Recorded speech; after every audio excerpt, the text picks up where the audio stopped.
Welcome to a video on first partial derivatives. Let's start with a quick review. The first derivative of a function of one variable tells us the slope of the tangent line at a given point. This is the rate of change of y with respect to x. The first partial derivative of a function of two variables tells us the slope of the tangent line at a given point in either the x direction or y direction. Therefore, the partial derivative measures the rate of change of z with respect to x, or the rate of change of z with respect to y. Here we see the limit definitions of the partial derivatives with respect to x here and with respect to y here, but we're not going to determine partial derivatives in this video in this way. In this video, to determine the partial derivative of f with respect to x, as we see here, we'll consider y a constant and differentiate with respect to x. And to find the partial derivative of f with respect to y, we'll consider x a constant and differentiate with respect to y. Before we do that, let's go and take a look at some different notation for partial derivatives. All of these notations here represent partial derivatives of f with respects to x or with respects to y. And one that I left off here is the partial of f instead of the partial of z with respects to x, and the partial of f with respects to y. And if we want to evaluate these at a specific point, we can use the notation as we see here down below. Let's go ahead and take a look at some examples and then look at the results geometrically. Here we want to determine the partial derivative with respects to x and y at the point 1, 2. So to find the partial derivative of f with respects to x, we're going to differentiate with respects to x, treating y as a constant. So the derivative of x squared would be 2x. Derivative of y squared would be 0 because we're treating it as a constant. Derivative of 4 is 0. Now we'll go ahead and evaluate this partial derivative at the point 1, 2. Well, this only requires the value of x, so we'll have 2 times 1. That'll give us a value of 2.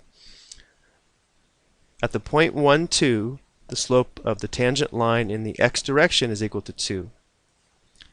Now the partial of f with respects to y, so now we'll differentiate with respects to y and treat x as a constant. So that derivative would be 0. This will be negative 2y, and this would be 0. So if we evaluate this at the point 1, 2, y is 2, this would be negative 4. The slope of the tangent line at this point in the y direction should be negative 4. Let's take a look at that graphically. What we're seeing here is the surface in blue and the tangent line in black and the point of tangency in red. And if I angle this correctly, notice as we move out along the positive x-axis, the line is moving up, and that slope in the x direction would be positive 2.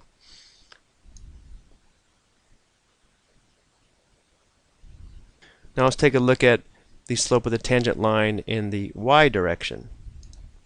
Notice now as we move right along the positive y-axis, the line is moving downward, and the slope of that line in the y direction is negative 4. So this is a nice illustration of what we're determining when we find partial derivatives. Let's go and take a look at another example. Now notice in this function, the first thing we can do is simplify this and then apply a property of logarithms to help finding these partial derivatives a little bit easier. What I mean by that is this is the same as natural log of xy to the power of 1/2. And then what we can do is take advantage of the power property of logs and move this to the position of the coefficient. So we're going to use the function f of xy is equal to 1/2 natural log xy. One more thing we should remember, the derivative of natural log u is equal to 1 over u times u prime. Okay, let's go ahead and find the partial derivative with respects to x. So we're going to have 1/2 times 1 over u times u prime. So 1 over xy. Now u prime, we're finding the derivative with respects to x, treating y as a constant. The derivative of x is 1, so we'll have 1 times y or just y. This y and this y simplify out, so the partial with respects to x is just 1 over 2x.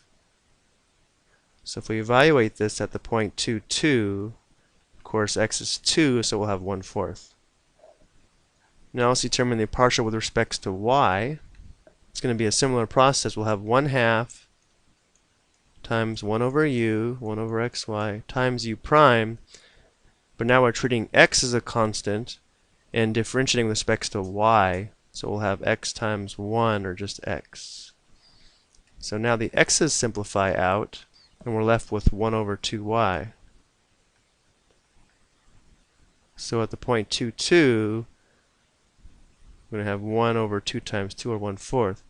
So the slope in the x direction and the y direction are the same at the point 2, 2. Let's look at this one graphically as well. We said the slope in the x and y direction would be positive 1/4. If we look at this along the positive x-axis, you can see it's moving up from left to right gradually at that point. This models the partial derivative with respects to x. And here's the model of the partial derivative with respects to y. Here's the positive y-axis. If we angle this correctly, as we move along the positive y-axis, that tangent line is moving upward with a slope of 1/4. Let's go ahead and take a look at a couple more. Here we want to find the partial derivatives with respect to x and y, and then evaluate them at the point 2, -1. This is going to require the quotient rule. Let's start by determining the partial derivative with respect to x. So our denominator is going to be x plus y squared. And then we're going to have the denominator times the derivative of the numerator. So we'll have x plus y.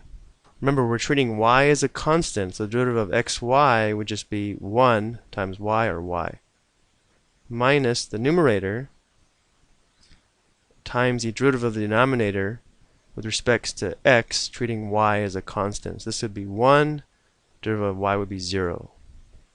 Let's go ahead and simplify this.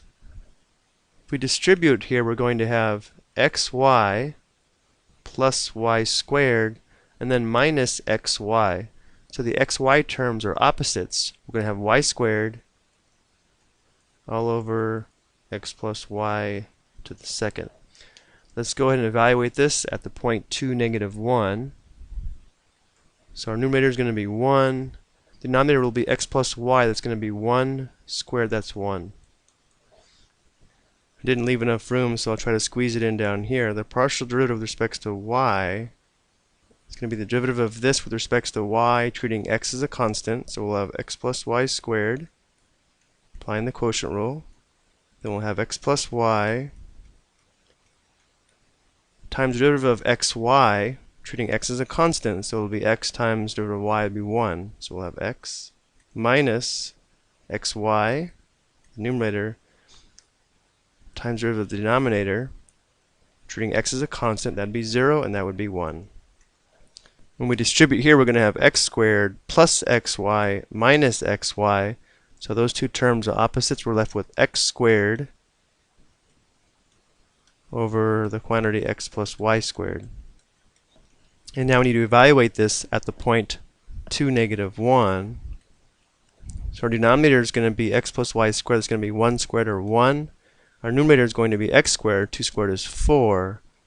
So this tells us at the point 2, -1, the slope of the tangent line in the x direction should be +1, and the slope in the y direction should be +4. Let's try one more.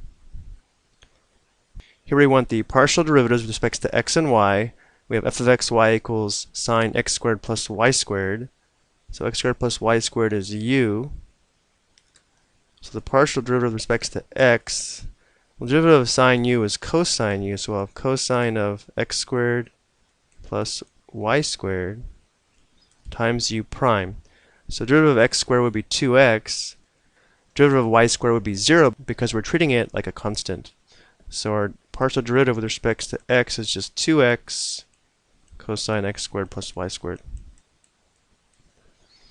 Now let's find the partial with respect to y. It's going to be cosine u times u prime again. But now u prime, the derivative with respect to y, this would be 0, and this would be 2y.